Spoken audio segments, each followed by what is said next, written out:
আসসালামু আলাইকুম, কেমন আছো সবাই? আশা করছি তোমরা সবাই ভালো আছো। আমিও তোমাদের দোয়ায় আলহামদুলিল্লাহ ভালো আছি।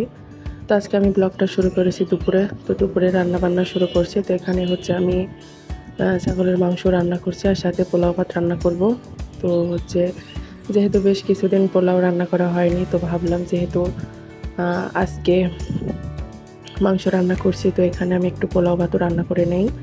তো এদিকে রান্নাবান্না শুরু করে দিয়েছি। তো আজকে আমি তোমাদেরকে বলবো আমার জীবনের কিছু কথা। তো হচ্ছে আগে আগের থেকে মোটামুটি অনেক কিছুই পারি। তো একদম প্রথম অবস্থায় কিন্তু আমি কিছুই পারতাম না। তো আমার মা স্ট্রোকের রোগী স্ট্রোক করে প্যারালাইসিস হয়ে গিয়েছে, তো আমার বিয়ের অনেক আগেই।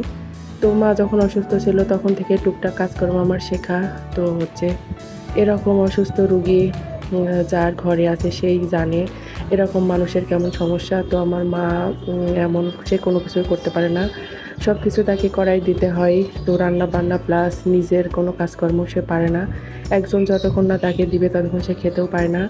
তো এমন একটা মেয়ে আমি, তো মা হারার মতোই। মানে আমার মায়ের যে অবস্থা, সে মা হারা মেয়ের মতোই। তো মা হারা মেয়ে, আমি সব কাজ পারি। তো এটাই হচ্ছে কথা, মোটামুটি সবই পারি। তো এখানে আমি পোলাওয়ের চালটাও ভালোভাবে ধুয়ে নিয়েছি। তো এটা আমি রান্না করব।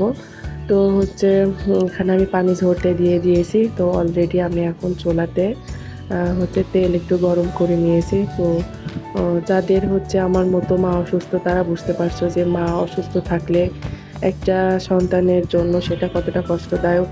তো হচ্ছে এই ভেবে আরও অনেক খারাপ লাগে।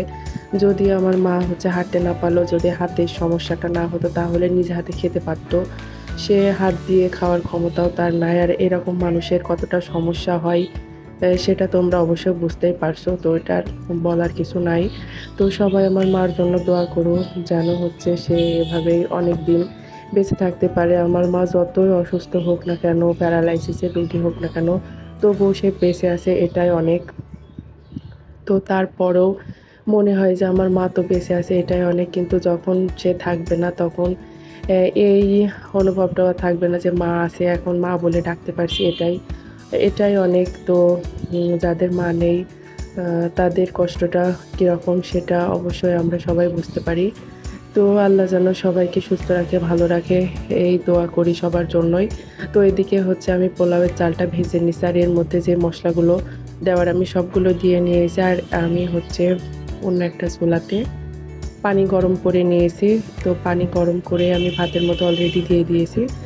আর দেখতে পাচ্ছ যে আমার ভাতটা রান্নাও হয়ে গেছে। তো ভাতটা একটু এভাবে থাকলে আর একটু ঝরঝরা হয়ে যেত, যেহেতু হচ্ছে ও নামাজ পড়ে চলে এসেছে, এখনই খাবে। তো ওর অনেক নাকি ক্ষুধা লেগে গেছে। তো আমি আর দেরি না করে এভাবে নিয়ে চলে যাচ্ছি।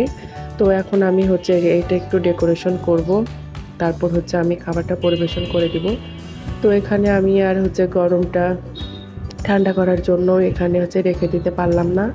তো সে যেহেতু চলে এসেছে খাওয়ার জন্য, তো কি আর বলবো। তো আমি ওকে বললাম যে তুমি অল্প একটু অপেক্ষা করো, আমি এখানে হচ্ছে খাবারটা নিয়ে তোমাকে খেতে দিয়ে দিচ্ছি। তো আমি এখানে হচ্ছে পেঁয়াজ ভেজে রাখছিলাম। তো আমি এর ভাতের উপরে পেঁয়াজ ভাজাটা এভাবে ছিটিয়ে দিলাম। আর দেখতে পাচ্ছি এইভাবে পেঁয়াজটা ছিটিয়ে দেওয়ার কারণে কতটা সুন্দর লাগছে দেখতে। তো আমার কাছে হচ্ছে লেবুও ছিল না।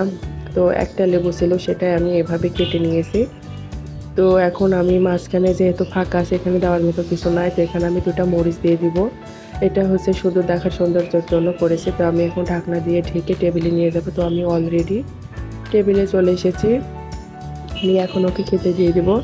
তো ভাবছিলাম যে 3জন একসাথে খাবো। তো মিথিলা তো এখন খাবে না, ওর নিচে পালিয়ে গেছে। তো আরও হচ্ছে খাবার দেখলে খুবই ভয় পায়, মনে হয় যে খাবার ওর কত বড় শত্রু, তো খাওয়ার কথা বলেও পালিয়ে যায়। তো আমি ওকে অনেকবার ডেকেছি, তারপরেও আসতে চাচ্ছে না, ওখানে বসে আছে খেতে হবে বলে। তো কি আর করা, তো যেহেতু ওর ক্ষুধা লেগে গেছে আমি ভাবলাম যে ওকে খেতে দিয়ে দিই। আর আমি আমার মেয়েকে নিয়ে একটু পরেই খাবো। তো ওকে আমি অলরেডি হচ্ছে খেতে দিয়ে দিয়েছি। তো আমি ভাতটা তুলে দিচ্ছি আর হচ্ছে 1 পিস লেবু ওকে দিয়ে দিলাম, যেহেতু লেবু খেতে বেশ পছন্দ করে ভাতের সাথে। তো ওকে আমি একটা দিয়ে দিলাম আর ভাতটা দিয়ে দিচ্ছি। এখন আমি ওকে খাবারগুলো দিয়ে তারপর হচ্ছে আমি মিথিলাকে নিয়ে আসতে যাব। ওকে যদি একটু ফোর্স দিয়ে নিয়ে আসা যায় তাহলে তো একটু খাইয়ে দিতে পারবো। তো আমি ওকে খেতে দিয়ে চলে যাব ওকে নিয়ে আসতে। আর যারা প্রতিনিয়ত আমার ভিডিও দেখো হয়তো বা একটা লাইক দিতে ভুলে যাও। তো তাদেরকে আমি অনুরোধ করব একটা লাইক দেওয়ার জন্য। তো তোমার একটা লাইক আমাকে ভিডিও বানাতে অনেক বেশি উৎসাহিত করে। তো আমি প্রথমে ওকে ভাজি দিয়ে দিলাম। এখানে আমি ভাজি মাংস দুটাই করছিলাম। তো হচ্ছে আমি পানিটা ওকে ঢেলে দিয়ে এখন হচ্ছে এই তরকারিটা দিয়ে আমি চলে যাবো মিথিলাকে নিয়ে আসার জন্য। তো আমার A to Z ভিডিও তোমাদের কাছে কেমন লেগেছে সেটা প্লিজ কমেন্ট করে জানিও।